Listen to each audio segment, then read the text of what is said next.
I will call into the stage Mr. Mashik from Deloitte, who will be introducing the panelists. Please join me in welcoming him. Thank you very much. The clicker is here.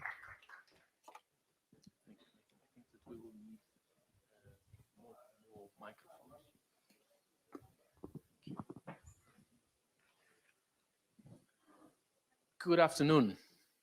I hope you enjoyed lunch and you feel energetic for the afternoon. I hope that we will have a good session. We will be talking about digital sales in insurance.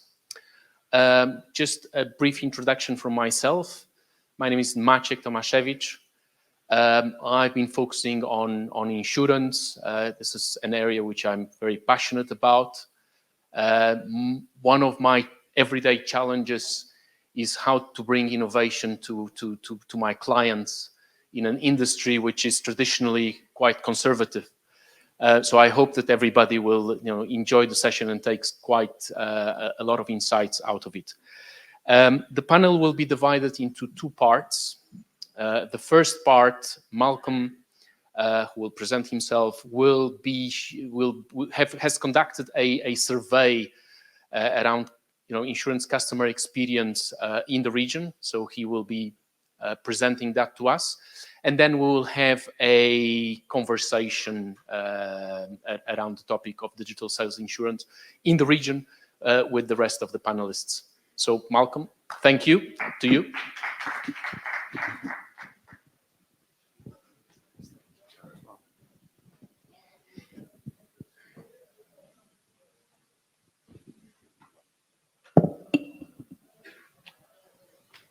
Okay, good afternoon, everybody. I hope you had a fantastic lunch.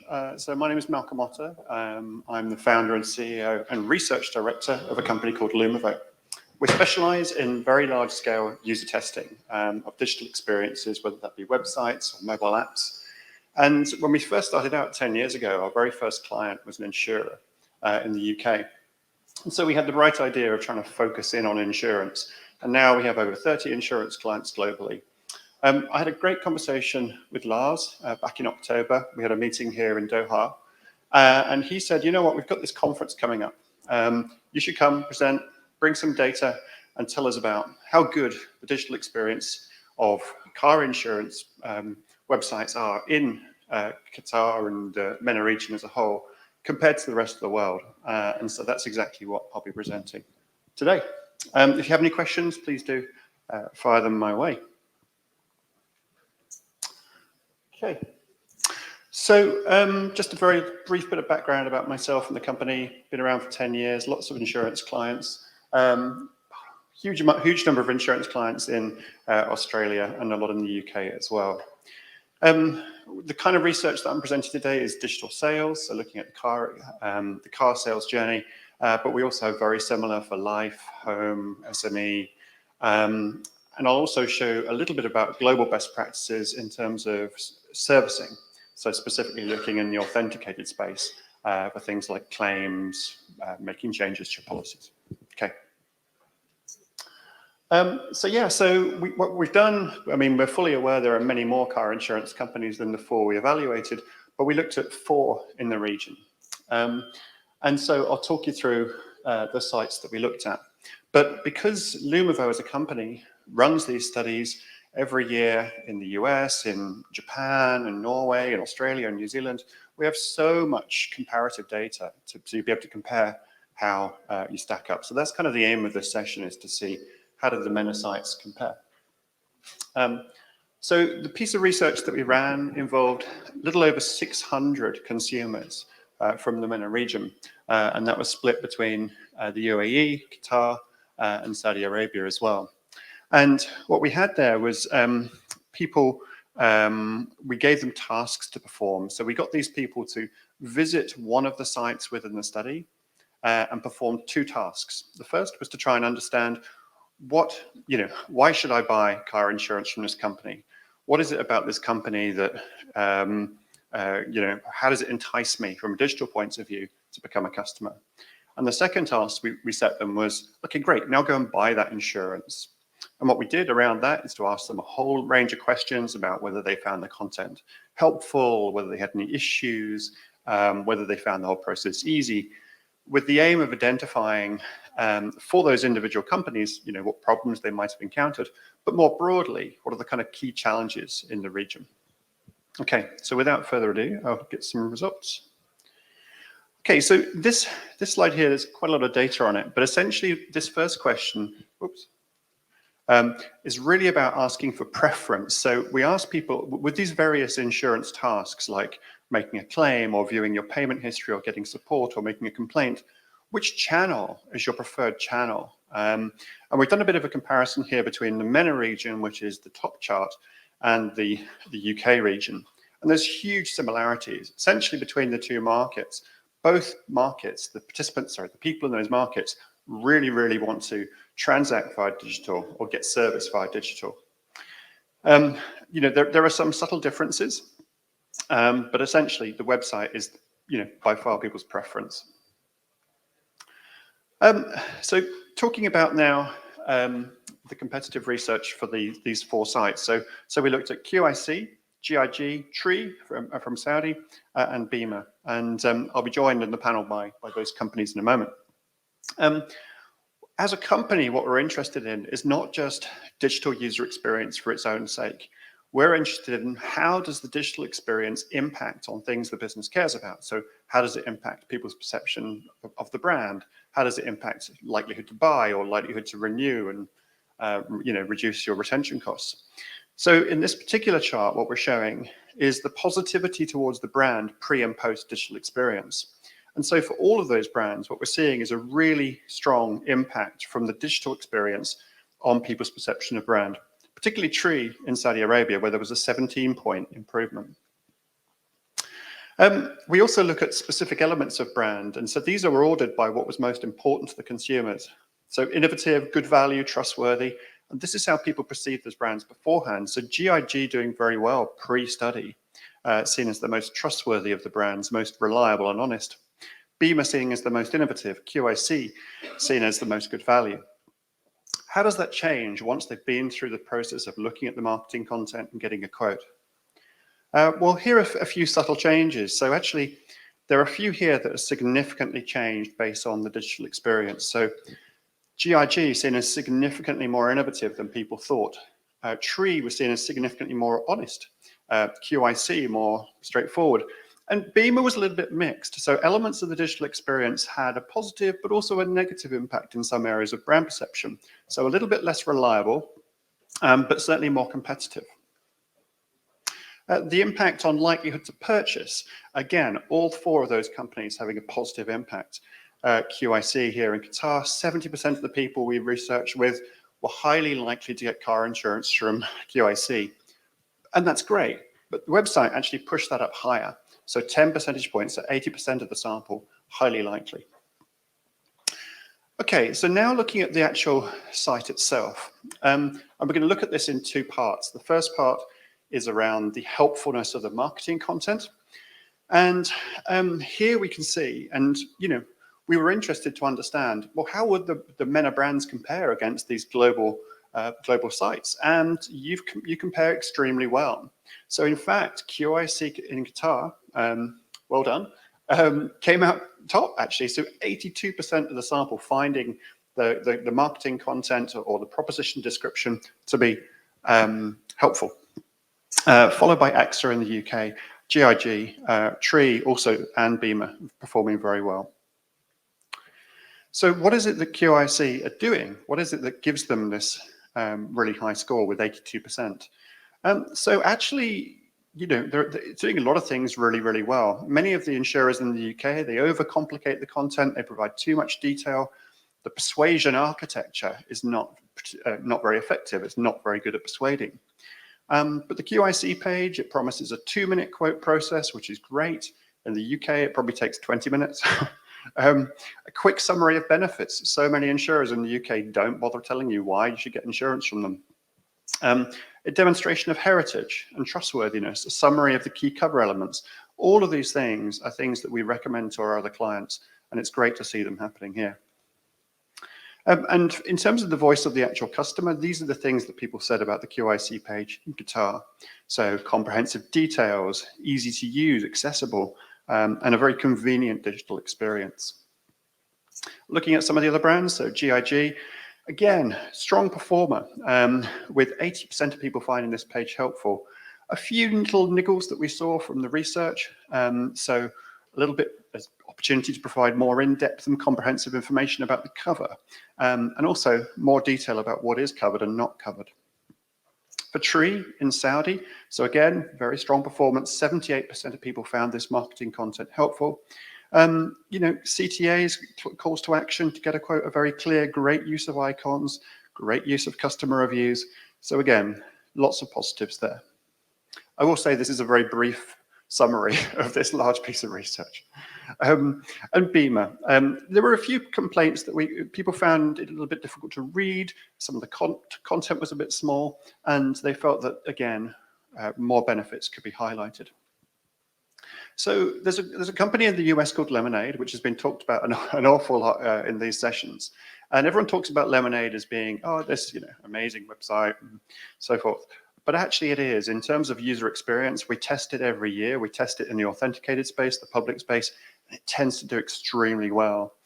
One of the things it does so well is the tone of voice. You know, it differentiates itself from traditional insurers by being much friendlier, being much more, you know, simple in its messaging and its iconography. They also, you know, have great focus on claim simplicity and great customer reviews as well. So now briefly looking at the quote process. Now, one of the brands that always does well in our research is a brand called Suncorp in Australia. And 72% of the people found that their quote process to be easy, which is a real achievement because they have a very long quote process, but they've managed to optimize that considerably. The brands here that we tested in a MENA region weren't quite as easy. They weren't quite seen as being easy. But that could be due to familiarity with the digital channel, perhaps, or other factors. But here's what Suncorp does. So what used to happen is that there used to be very long quote process pages, you know, with 50-odd questions about, you know, who you are and your age and your driving habits and so forth. But what Suncorp did is that they decided to break that so each question would have one page. And they tested this out, and we worked with them to help develop this. The impact was massive. This actually isn't them, but one of their competitors sent us, they were so happy. Sorry, let me just backtrack. So we told a competitor about how well Suncorp had done, and they essentially emulated what they'd done. And they then sent us some of their commercials to say, the impact of your recommendations based on this revised design were huge, and they led to over $3.7 million of improved sales based on this simple change. And that simple change was really going from a long page to broken up pages. Okay, not sure how long I have, but so ease of quote for the different brands, still very, very strong. Tree, a little bit better on the mobile side than on the desktop side. Looking at GIG in terms of the quote process, people talked about it being very easy to use and user-friendly, clear and comprehensive information during the quote process, and a very efficient quote process as well. In general, looking across all of the brands that we surveyed, the number one problem here in the MENA region is that participants felt they were being asked for too much information. So 25% of people complaining about this. But there are plenty of other problems to solve.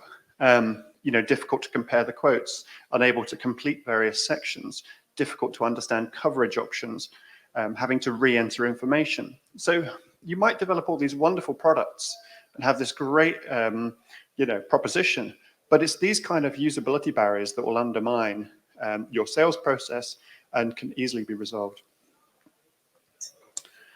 Okay, so just look at other practices. So within our research, if anyone's interested, we can provide you with case studies from all over the globe. But for example, Progressive, very strong case study in the US.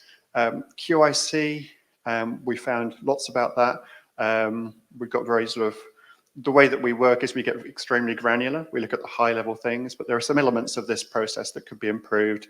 You know, improvements to the progress bar and so off. Lack of a live chat, which is kind of ubiquitous nowadays.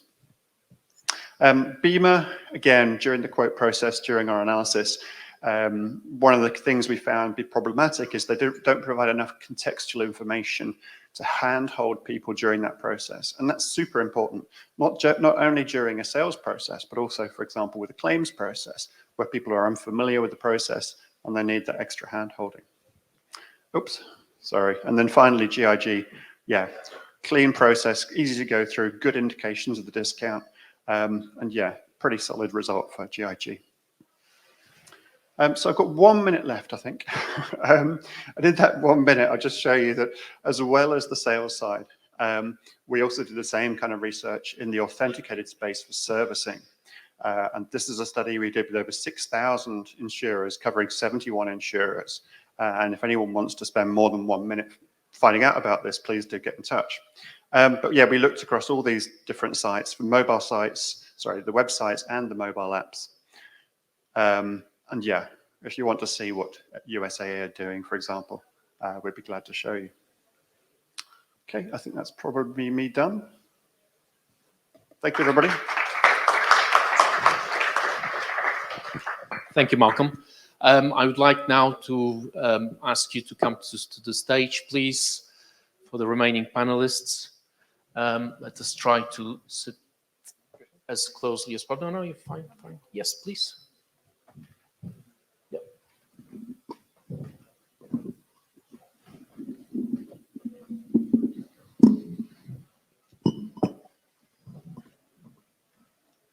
Excellent. So thank you, Malcolm. Thank you for your presentation. I would like to start with a short introduction of who you are, who you work with, or who you work for, in just just 90 seconds, if we can concentrate on that time, please. I'm Preeti. I am the CEO of Tree Digital Insurance. You saw this up in the slides here. So that's me. Good afternoon, everyone. My name is Ali Bek. I'm Senior VP Business Development. Basically, I'm heading the department who was part of the digitalization, and the website was done basically under the supervision of my team. And yeah, I'm happy today to see this research, Malcolm, really very kind of praising to the region. And I believe we can have a pretty good conversation today about it. Hi, Siddharth Iyer, Sid Iyer.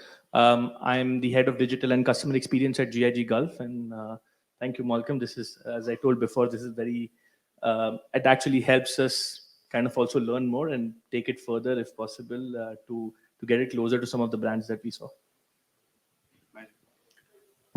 Thank you. So, Malcolm, obviously the exercise that you've done, touches on three of, I would say, some of the best digital propositions that we have here in the region.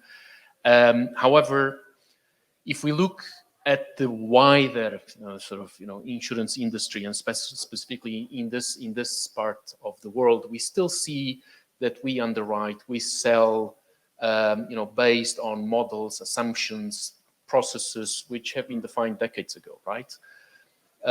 But I know that you, apart from these 3 or 4 that you research here, you have a wider view of the customer experience across the globe. So, what are the key takeaways? What are the the best things that you've seen that that we can actually learn with in this region? Great question. Oh, sorry. Great question.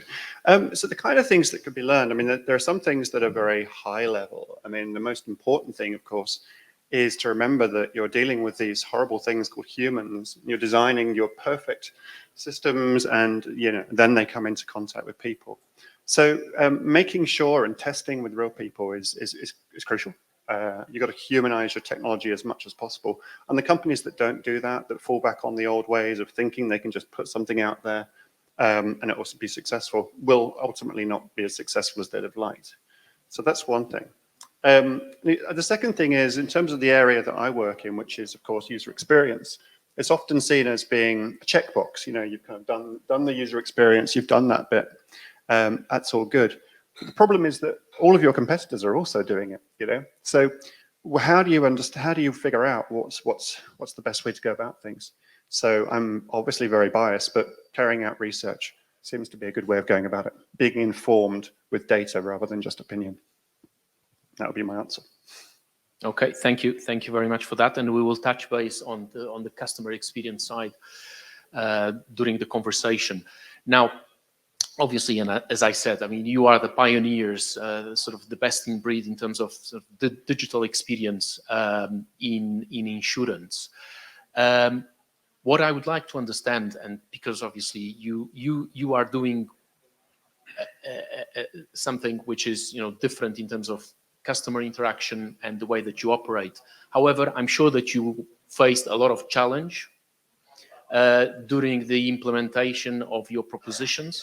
So can you just elaborate a little bit on sort of the challenges that you run through? So the challenges for Tree would have been very different from the more established organizations. For us, I'll not be saying anything new if I say regulatory. That's a given. Let's park that. Sometimes you just don't know what you don't know when you're building something, and you only figure it out only after your MVP has actually hit the market, and the first version of the product is out there. The baby is out. It's being judged. You can see the numbers going up or down every day, and that teaches you so much more than any UAT environment could have taught you. Any amount of internal testing, user testing could have taught you. It's out, and you realize, oh, we never thought of this unhappy scenario. We never thought, oh, this could break. Being nimble in terms of fixing those things in your journey, fixing those things not just on the front end, but also in the back end, operationally. That to me is where we have to put our most efforts. Being thorough in the research before you put something out, but that's just the beginning of the story. Clear. And I know that you've, since the research, you also worked and improved a lot of things at your Yes, end as well. I was telling Malcolm the other day when we were having a casual chat that you know, the survey that you're presenting is on you know, on a UI that is no longer there. You know, we've already changed. We are on the third iteration of the sales journey already. So that's the speed and agility that's needed. You cannot wait a year to put out a new sales journey after you've learned from the mistakes. Definitely. It's a constant improvement, basically. Yeah. Alibek. Yeah, there were quite plenty of challenges, to be honest. I would break it down into internal and external, like to group it.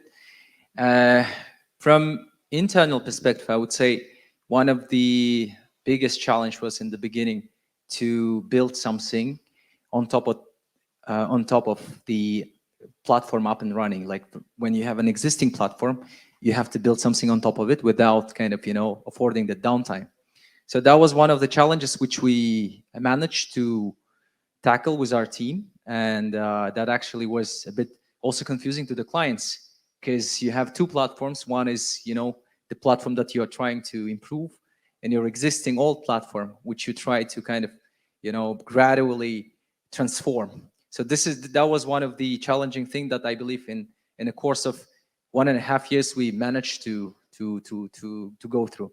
Second challenge that we had is basically the disruption in the front end requires a lot of disruption on the back end as well. So there are a lot of elements behind the scenes that you have to be able to clay, and kind of, you know, if you are managed to do so, you succeed. So this is kind of was first year for us quite challenging, because disruption on the front end was quite fast, and everything behind the scenes was a lot of things that has to be also, you know, catch up with the tempo that we had on the front end.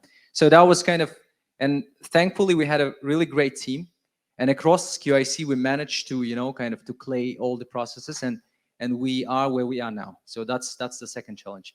When it comes to the external challenge, I believe one of the common, I believe, in the region is the data source, like especially from third-party sources, like for instance, integration with MOI to get the information about the, you know, like basic information about the client with a plate number or some ID number or whatever. So that was one of the things I believe that we can all together, address somehow, improve it. I believe colleagues in Saudi, We are lucky that, with that. you are Yeah. lucky, guys. Yeah, they shared that they have these integrations. I believe if we had that, for us, it's like, we can have our proposition of 2 minutes into 2 clicks. Yeah, so that's basically, there are plenty of challenges, but I believe these are the main things that I would highlight. And I think that Malcolm pointed out that there was definitely too much information being requested on some of the cases that you surveyed. However, Except three. I would still question that, because for the region, yes, Saudi is extremely privileged with having a lot of this information available through government APIs. You literally ask your customers for 2 pieces of information. What's your ID and what's your vehicle number? That's it. And very soon we'll not even need to ask for the vehicle number.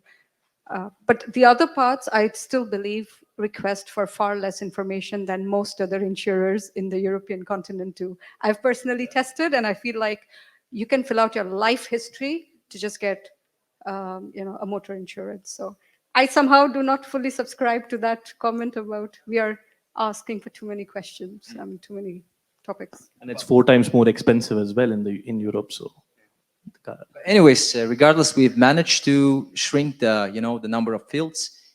For instance, in our case, it was 37 steps to go through the process. Now it's around 15, 16, which, in a time we optimize it 4 or 5 times faster in terms of the time, like from 8 minutes to 2 minutes. That's why our main kind of messaging was 2 minutes. Yeah, it was still there. And I believe that challenge kind of was, in a way, opportunity to us to be competitive in the market.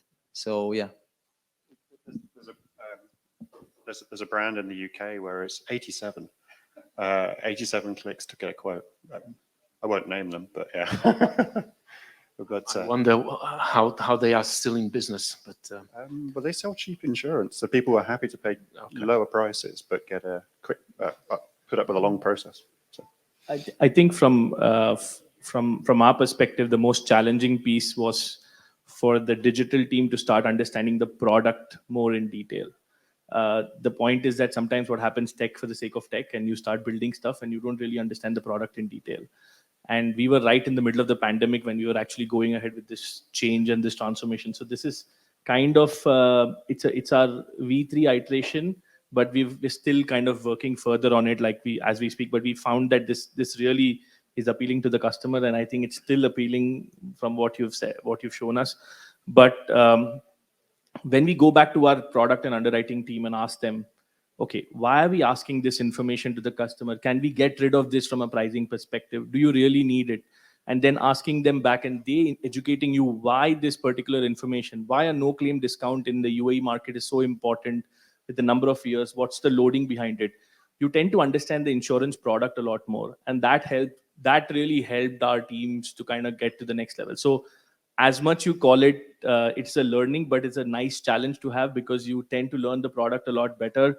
Today, each of my team member understands what is the combined ratio, what is the loss ratio. If you really go out to core digital team tech guys, they would not know, and they would actually be able to build a specific solution understanding these points, right? So it was a big challenge because you're also helping your product teams understand the customer experience elements. So now they are also more aware about how customers look at digital as a channel.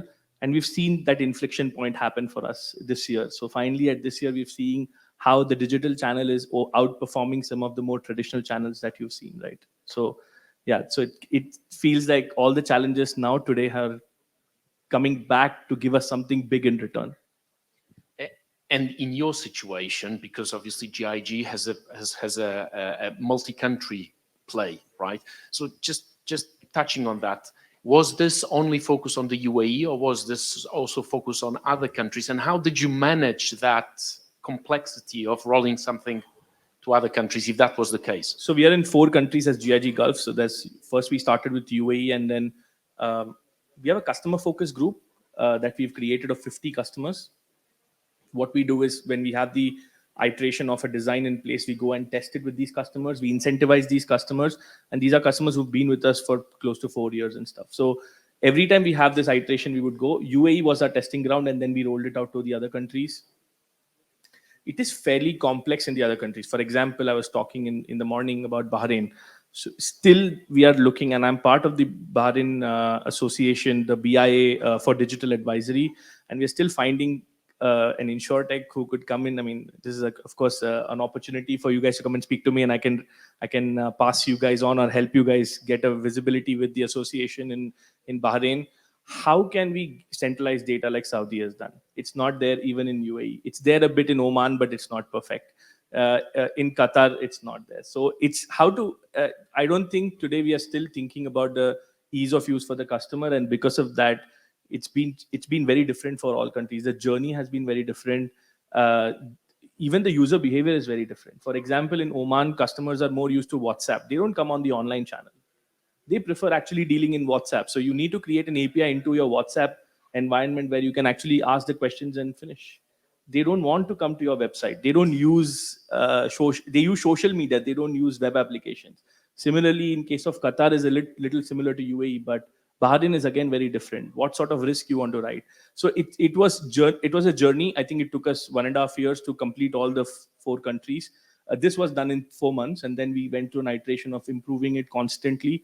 But with this, like my friend mentioned out here, it is also the back end process is improving. So it's not just the online digital journey.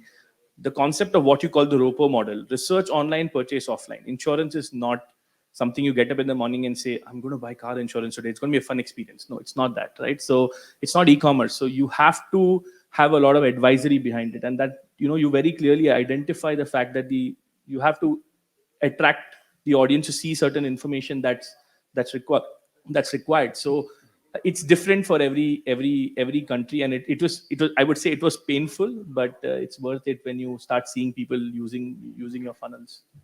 Excellent. Thank you for that. Which will grabbing on some of the things that you said around customer digital engagement, and also based on on the survey that I've seen, where you say that most of the people prefer to interact with the insurer via website. I would challenge that in a way, because most of my clients, the main problem that they have, apart from the claim side, is, well, there is a lot of people searching online, using our channels to digital channels to quote, etc. However, the conversion rate is still very low. People use the traditional channels in order to convert the policies. So, what, and maybe Ali, Ali Bek, I would start with you. What can we do? And again, how can the InsurTech help us in the process of increasing the conversion rate? First, I would want to start it with very banal statement: what gets measured gets managed. So I believe, most of the players out there, unfortunately or fortunately for us, I don't know, they do not have clear measurement strategies over there. So they do not track the conversion rates on a permanent basis. So, and I would say the conversion is something, it's a living creature, if you will. It's something like needs continuous attention on a daily basis. So in our team, for instance, we practice something called Kaizen. Kaizen, it's permanent improvement. So what we do is we work on conversion rate on a daily basis. So you have to basically look at your customers' behavior every and each step of the journey, and just each and every journey has its own conversion. I know that there is a end conversion, which is like on a checkout stage. There are a lot of different conversions, so we just need to first clarify what conversions we're talking about. But what I'm seeing in the region is most of the companies, they do not have clear measurement strategy. So I would say this is from where they have to start, and then test and learn. Or even I would introduce something that we practice in our team called test and earn. So where we can test and make money out of it, make money out of the tests. So it's continuous kind of process, testing, measuring, testing. So that's how we do. That's why I believe the conversion is, yes, maybe still room for growth, but I believe in the region, we are kind of, helping to improve that metric specifically. Yeah. Yeah, and obviously, um, having a seamless, digital experience is one thing, but it's not what will, dramatically. It's not the only thing that will dramatically increase your profits. You need to look at, how to use streamline operations as well, right? So, Sid, maybe you can give us some ideas of, how, again, insurtechs, how the partners, how you internally managed to have, your operations more streamlined, more efficient. So, I mean, there are two parts to it. So one is the sales operation and then servicing operations, because I mean, we spoke about the sales element, but the servicing piece is as important, because if you don't service, you don't retain. Yeah. Right. So what we've done is, as a part of the digital team, we also have this customer experience team. So we don't speak about the digital journey, we call it the phygital journey. So the physical to digital and the digital to physical experience. From a perspective of, so when we went through the transformation as a journey, we also made sure that some of our back office processes of how customers get contacted post they drop off, like Ali just mentioned. I mean, people drop off from different, what you call conversion is very important to measure. So if somebody sees a quote, is that a conversion? And then somebody picks it up in the call center, calls the customer back, and then closes the transaction. We actually started defining leads as warm leads, hot leads, super hot leads, based on where they dropped off from the funnel, so that can be fed back to the customers, into the to the agents, so they can call the customers based on priority. So prioritization of queues were managed that way.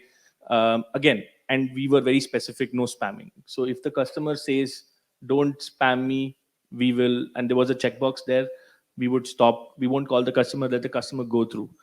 We've actually seen cases where specific journeys were given to specific customers. So if you are a customer with a certain type of customer profile, you would see a very different journey to what you would see as a normal as another customer. So we made very bespoke solutions, and all of this was done on the front end. The front end digital solutions were smart enough to do this, but at the same time, we made sure that our offline traditional channels who are going to pick up these leads also understand how the customer is going to, what the customer has been shown, so that there is transparency and they're able to respond back to the customer accordingly. Again, these are fairly challenging, because large organizations with different people in different areas or different countries do not get it. We are a centralized team focusing on 4 countries, so it's very difficult, because we always went with an idea of UAE. So that's a learning that we had, was you will have to build very bespoke solutions per country based on customers' experience there. And we constantly learn, right? I mean, we don't call it Kaizen, but we are constantly working on improving ourselves. It's a product mentality. It's not a IT project mentality. You finish the project, done, somebody else comes and takes over and business is managing it. It's a full team which is focused on that product day in and day out. We're looking at metrics, we're looking at Google Analytics, mixed panel, whatever solutions we put on it, and then seeing how customers are converting, and even looking at CRM data on a day-to-day basis to see if customers are converting better, a certain segment of customers is converting better online versus better offline. So at that level of analysis. Good. Pretty. You In want to terms add of that? Yeah. operations, you touch upon a very important point. Digital sales at the front end is a given. However traditional a company you are, at least in the Middle East, you cannot survive without having a digital journey, right? Whether 10% of your customers use it or 100% of them use it. Where the real differentiation needs to come is what happens behind the scenes, what happens behind the screens. If my policy is being issued digitally, but everything else is happening through an army of people that are working behind the scenes, then it is not sustainable, you cannot scale, and you will always be open to a lot of human errors. What's really needed and what we need from the InsurTech community is not just front-end solutions, but how do we automate things in the back end, from risk management, from fraud management, from cybersecurity. Of course, the claims automation is a big topic we always talk about. and also building those intelligent models, whether it is at the MarTech end, where you are able to improve your conversions, but more importantly in the engagement level, right? So like I said in the morning, we are obsessed with selling the policy, and then we don't want to see the customer for the rest of the year till it is the 12th or pretty much the 12th month time for renewal. No. How do we use intelligence and how do we use automation? Because you can't leave it to one CRM manager to run campaigns to drive engagement. No, that engagement needs to happen round the year through automation, trying to figure out who to upsell to, who to cross-sell to. That's automation. The second thing is giving the power back to the customers. I think we love retaining control at our end. It's important that through technology, we give power back to the customers. You want to make changes, you want to add covers, remove covers, pause, unpause. You want to endorse, like change things about your policy. You shouldn't have to talk to anyone or write to anyone or wait in queue for anyone. Go into your application, go to your web journey, do it yourself. Add a driver, remove a driver, pause your benefits. That is where we can actually let humans use their brains for more important things rather than doing more repetitive manual processes. Excellent. And we will touch base on that when we will discuss a little bit around the ecosystem and also the convenience that the insurance experience can bring to the customers. But Preeti, we understood from the previous panel that you have interacted with a lot of insurtechs globally. I just would like to understand, what is your experience in interacting with insurtechs, the insurtechs that you have, worked with, and is there any advice that you can give to the insurtechs that are currently, present in this room on, how to approach an incumbent and how to deal with the relationship once they have approached the incumbent? The key word is relationship. It's not a transaction. If you approach this as a quick buck making process, it's the wrong approach. It's a relationship and it's a two-way relationship. So come in as a partner. Do not oversell. Be honest and transparent about what your technology is capable of today. If it is no code, no code. If it is low code, low code. If it requires full customization and that's your proposition, be honest about that. So saying that something is no code and then you get into heavy customizations taking months, that's a short way of this relationship meeting a dead end, right? So think of it as a partnership of being honest and open about where you're at with your journey, and be open to facing unknowns along the way, because the incumbent doesn't have all the answers as well. We as Tree, for example, don't have all the answers ready with us. We are also dealing with regulatory uncertainties. There are demands from the regulator that come as a surprise to us as well. And we need someone as a partner who is agile enough to go through that painful journey at times, because when we go through it together, we come out much stronger. So risk appetite is there, but it's not a quick way out. It's not a quick exit option. I sell one solution today and out tomorrow. If it's a transaction, it won't take us much far. That's my advice. Excellent. The next question, and again, based on there is an analogy to what was shown in one of the previous sessions around the dentist and the toothbrush, right? And how we can make insurance more interactive, more I wouldn't say transactional, but yeah, that the customer can interact more with. And obviously, there is a play of convenience around it and ecosystem play of other services. So, Alibek, maybe with you, how can we leverage the ecosystem in order to increase the level of experience, the level of service, this convenience for the customer. We talked about a lot of like improvement in our acquisition part, right? So, but the room is still there for the acquisition. But from now, we have to think about how to retain all those acquired customers, right? So, from that perspective, what you're just saying, we refer to it as engagement crisis in insurance, which is kind of one of the, let's say, main challenges that the industry is facing right now, how to improve the engagement rate with the customers, transactions, interactions, you name it. So basically the point is ecosystem will allow us to solve this issue, to build the platforms to retain customers, first of all, because retention is generally speaking 5 times cheaper than acquiring the customers, because CACs are shooting up in all the regions. UAE, I believe it's like the highest in terms of acquisition costs. So I don't know how you guys are surviving there, but I believe this is one of the areas that we need to look at in terms of retention. And I believe Priti also just mentioned about the customer experience, post-sales customer experience, claims and loyalty programs and anything related to after sales. So basically ecosystem is something that not the matter of we have to have it or not, it's the matter of survival for the future. So I believe it's very important. Basically, I believe as our colleagues, we are also working on it. And hopefully next year, we will have a session about mobile apps here. Malcolm, yeah? Yeah. So yeah, we are working on it, and I believe this is the matter of survival. This is what I said. And just to end our panel, we have 5 seconds.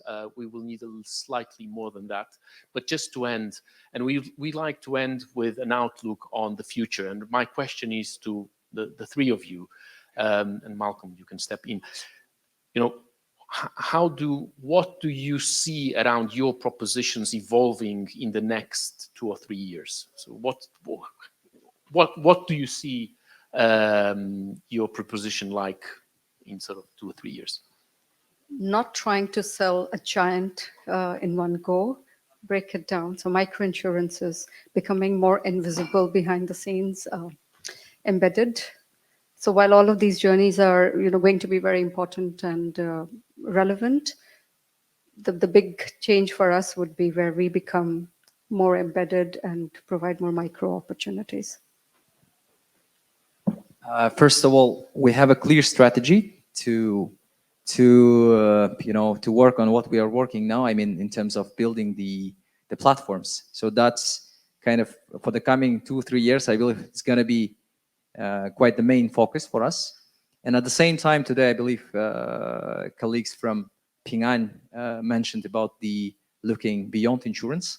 So this is also one of the areas that we want to look at. So to break the insurance borders and go something like, adjacent to our main products, travel products, motor products. So basically, this is where I see us in coming 3 to 5 years. So basically 3 years is keep building, ongoing what we do now, and then adding something beyond insurance. So this is where we see ourselves. I think for us, similar to what Preeti and Albek said, I think it's going to be similar on the case of building the ecosystem. I think that's going to be the difference. We believe that in the next 3 to 5 years, the data situation in the market will fairly improve, which means we can go more granular on the pricing side, which means everybody gets a very personalized quote. Today, that is not the case. Insurance is still, we are very much stereotypical. It's not pinpointed specific. At some point of time, we'll get to a stage where it'll be very pinpointed and specific. I hope I envision that in the next 3 years to 5 years, the data quality will be so good that we can be at that level. I think we are already working on some of the things at our end, but it needs market to work together to get that data more sufficiently strong. So apart from, of course, now digital has become BAU. It's no more transformation. You have to do it. It's business as usual.